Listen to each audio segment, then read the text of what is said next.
Guys, आज है वट सावित्री, सोमवती अमावस्या और शनि देव की जयंती। तो हम सभी लोग एक ही जगह पे पूजा कर रहे हैं। जहाँ मैं पिछले साल गई थी ना सरला आंटी के यहाँ, वहीं गई हूँ मैं पूजा करने। और ये वीडियो जाएगा आप लोगों के पास कल। Hello guys, good morning. आज है वट सावित्री। आप सभी लोगों को वट सावित्री की ढेर सारी शुभकामनाएं। आज मेरा व्रत है। अभी हम लोग जा रहे हैं पूजा करने सरला आंटी के यहाँ। तो वहीं पहुँच के दिखाएंगे, मिलवाएंगे आप लोगों को आंटी से। तो गाइस, यहाँ मैं पहुँच गई हूँ आंटी जी के घर में। देखो, हम लोगों ने पूजा भी स्टार्ट कर लिया है। और ये है अंकल जी, सीएमओ हैं और अपने गैया के साथ फ़ोटो खिंचा रहे हैं। कितना प्यारा गैया है, सच में बहुत अच्छा लगा देख के। तो यहाँ पर आंटी जी ना गमले में लगाई है बरगद का वृक्ष, जो कि बहुत ही बड़ा हो गया है। और अच्छे से पूजा कर रहे हैं यहाँ पे। हम पिछले साल ना बहुत लोग थे, इस बार सिर्फ 3 ही लोग पूजा किए। फिर भी अच्छा लगा। और गर्मी बहुत ज़्यादा थी, इस वजह से थोड़ा सा परेशानी हो रही थी। तो यहाँ पर अंकल जी को ऑफिस के लिए लेट हो रहा था, बाहर जाने वाले थे। तो यहाँ पर आंटी जी ने बीच में ही पूजा कर दी उठ के। और आंटी जी ने सिंदूर नहीं लगाया है, क्योंकि वो पूजा करती है, उसके बाद वट वृक्ष से सिंदूर लेती है, सुहाग लेती है। इसी वजह से वो सिंदूर नहीं लगाती है। मैं पूछी ना तो बताई कि पिछले साल के में कमेंट आया था, ऐसा बोल रहे थे ऐसा करके। तो वो बोली कि नहीं, मैं वट वृक्ष से ही सुहाग लेती हूँ, इस वजह से नहीं लगाई हूँ करके। तो यहाँ पर आंटी जी अभी कथा कहेगी और हम लोग बैठ के सुनेंगे। बहुत अच्छी कथा है वट सावित्री की। वट सावित्री का उपवास रहने से पति की आयु बढ़ती है, उनके स्वास्थ्य में कोई भी प्रॉब्लम नहीं आती है, ऐसा बोलते हैं। इसीलिए सभी सुहागन औरतें वट सावित्री का व्रत करती है। तो यहाँ पर हम सभी लोग बैठ के कथा सुन रहे हैं। बहुत लंबी कथा थी, तो इसको फास्ट फॉरवर्ड कर दिया गया है और शॉर्ट भी कर दिया गया है, जिससे आप लोगों को देखने में आसानी हो। और गाइस, आई होप आप लोगों को ये वीडियो पसंद आएगा तो लाइक, कमेंट, शेयर, सब्सक्राइब ज़रूर करना, क्योंकि बहुत मेहनत लगती है इस टाइप का वीडियो बनाओगे तो। क्योंकि वीडियो बनाना रहता है ना, तो थोड़ा सा एक्स्ट्रा टाइम लग जाता है। ऐसे में फिर पूजा जल्दी जल्दी हो जाती है। तो यहाँ पर सुबह का टाइम पूजा कर रहे हैं हम लोग। और ये जो पूजा कर रहे हैं ना, वो 30 मई को किए हम लोग। कई लोग 29 मई को भी थे उपवास। तो 2 दिन था इस बार वट सावित्री, 29 और 30 दोनों। तो जिसको जिस दिन ठीक लगा उस दिन पूजा किए। तो हम लोग 30 को ही पूजा किए। अब यहाँ पर हम लोग फेरी लगाएंगे। तो इसके लिए आंटी जी ली है कुंवारी धागा। आंटी जी ली है यहाँ पे कुंवारी धागा, और मैं मौली धागा से करूँगी। तो मेरा भी धागा अटका के दे रही है, क्योंकि इसको ना गठान भी नहीं पाड़ना रहता, बनाना रहता है, गांठ नहीं बांधना रहता है, और जो है वो तोड़ना भी नहीं रहता है धागा को। लास्ट में वहीं पर छोड़ देते हैं फेरा करने के बाद। तो यहाँ पर हम लोग करेंगे 12 परिक्रमा। आप चाहो तो 108, 51, 21 अपने स्वेच्छानुसार इसे कर सकते हो। तो यहाँ पर हम सभी लोग फेरा करेंगे। 12 बार किया हमने। और फिर उसके बाद फिर हम लोगों ने, आप चाहो तो चूड़ी लेकर कर सकते हो, बिंदी लेकर कर सकते हो, सिंदूर लेकर कर सकते हो। ऐसे कर कर के आप लोगों को 51, 21 ऐसे करना रहता है। तो बस यही किए हम लोग। बहुत अच्छा लगता है। मैं पिछले साल से रह रही हूँ, ये मेरा 2nd साल है। तो मम्मी भी जाऊंगी बोल रही थी, लेकिन ना जाने की तैयार हो गई थी पूरा, लेकिन जाने के समय ना थोड़ा सा वीकनेस लग रहा था। तो फिर मैं ही मना कर दी, मत जाओ, छोड़ो, तबीयत ठीक नहीं है, तो गर्मी बहुत ज़्यादा है करके। और घर के लोग भी मना कर दिए मत जाना करके। तो यहाँ पर मैं ही अकेली गई थी। मेरे को मेरे हस्बैंड छोड़ के आए थे, बाबू को नहीं लेके गई थी मैं, क्योंकि वो जाती तो बहुत ज़्यादा तंग करती। वैसे भी वो सो के भी नहीं उठी थी मेरे आते तक, तो वो सो के उठी मेरे आने के बाद। तो यहाँ पर हो गया हम लोगों का फेरा कंप्लीट।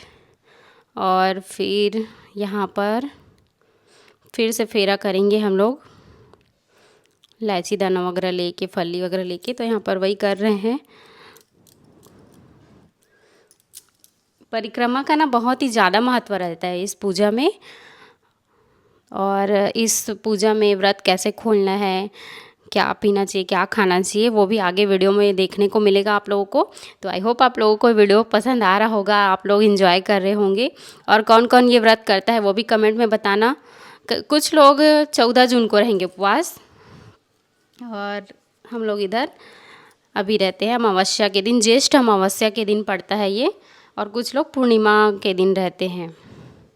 तो यहाँ पर हम सभी लोग कर रहे हैं आरती। और पीछे में एक और आंटी खड़ी है, वो सरला आंटी के यहाँ काम करने आती है, तो वो भी पूजा करने में आ गई थी, पूजा में शामिल हो गई थी। तो यहाँ पर मैं अगरबत्ती जला रही हूँ। और आंटी जी पूजा स्टार्ट कर दी है। और वो जो साइड में है ना, वो मीनाक्षी भाभी है, आंटी जी के घर के बाजू में ही रहती है। वो दोनों एक ही मतलब नगर पालिका में रहते हैं इन लोग। तो यहाँ पर हम सभी लोगों ने शिव जी की आरती की। अच्छे से पूजा बिना विघ्न के संपन्न हो गया। और सुबह का टाइम रहता है ना, तो थोड़ा सा अच्छा भी लगता है। दोपहर में तो और ज़्यादा तेज़ धूप हो जाती है। तो यहाँ पर तो धूप नहीं था वैसे, लेकिन गर्मी लग रही थी। अब यहाँ पे हो गई हमारी पूजा संपन्न।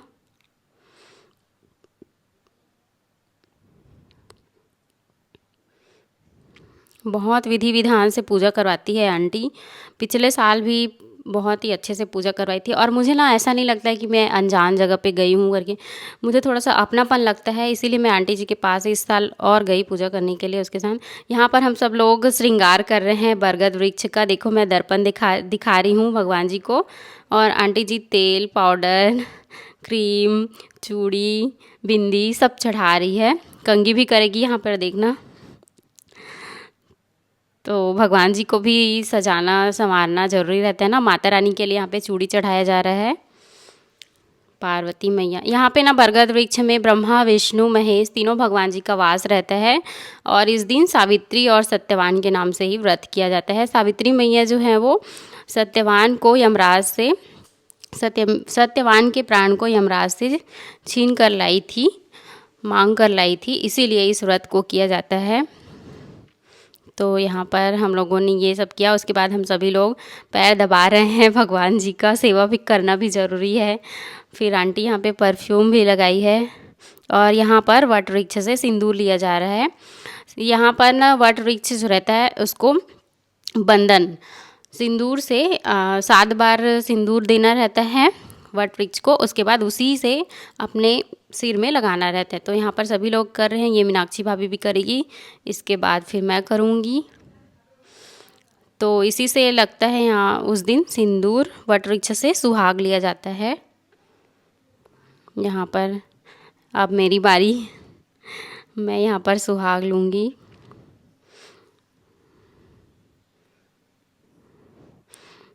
फेरा वेरा करने के बाद ना ये होता है सुहाग लेने का काम। अब यहाँ पर पंखे से हवा कर रहे हैं भगवान जी की। जैसे हम एक इंसान की सेवा करते हैं ना, एक इंसान जैसे रहता है वैसे भगवान को भी मान के, इंसान मान के ही भगवान को भी तैयार किया जाता है। मतलब कि अपने बच्चे के समान, या फिर आप जो भी मान सकते हो भगवान को, तो वैसे ही मान करके किया जाता है। और यहाँ पर व्रत खोलेंगे तो व्रत खोलने के लिए 12 चनों को एक साथ निगलना रहता है। जूस के साथ निगल सकते हो आप, नींबू पानी के साथ निगल सकते हो, दही का छाछ बना के निगल सकते हो। तो यहाँ पर हम लोग निगल रहे हैं दही के छाछ के साथ। तो एक मैं एक बार अकेले खा ली थी, उसके बाद फिर 11 को एक साथ खा के ट्राई करती हूँ करके एक साथ खाई तो खा ली। उस दिन ना पता नहीं प्रमाण टाइप का रहता है, कैसे मतलब 12 चनों को बिना चबाए ऐसे ही गटक लेते हैं सभी लोग। अब आंटी जी भी ले रही हैं, मीनाक्षी भाभी एक एक करके ले रही है। बहुत मज़ा आ रहा था। मतलब हम लोगों ने ना इस व्रत को एंजॉय कर करके किया है। और यहाँ पे मैं आ गई हूँ घर, पति देव की पूजा कर रहे हैं। इस व्रत में पति देव की पूजा करना अत्यंत महत्व रहता है। तो आंटी जी भी अंकल जी का पूजा करी, यहाँ पर मैं भी अपने पति देव का पूजा कर रही हूँ। और उसके बाद चने का प्रसाद खिलाना भी ज़रूरी रहता है पति को इस दिन, तो चने का प्रसाद भी खिला रही हूँ। अब यहाँ पे हमारा फ़ोटो शूट हुआ है। उनके घर में ना बहुत ही बढ़िया गार्डन टाइप का है, तो वहीं पर हम लोग फ़ोटो शूट कराए। तो यहाँ पर हो गई हमारी पूजा कंप्लीट। आई होप आप लोगों को पसंद आया होगा तो लाइक, कमेंट, शेयर, सब्सक्राइब ज़रूर करना। मुझे बहुत ही अच्छा लगेगा आप लोग लाइक करोगे, कमेंट करके बताओगे। और आपके साइड कैसे पूजा की जाती है। हर तरफ ना अलग अलग नियम रहता है, ज़रूरी नहीं रहता है कि सब लोग सेम पूजा करें। जिसकी जैसी स्वेच्छा रहती है वैसी पूजा करते हैं। और नियम थोड़ा मिलता जुलता भले रहता है, लेकिन ना जो चढ़ाना रहता है वो अलग अलग हो ही जाता है। तो यहाँ पर हम लोग सभी लोग फ़ोटो शूट करा रहे हैं। तो चलेगा गाइस, मिलती हूँ नेक्स्ट ब्लॉग में, तब तक बाय बाय, टेक केयर।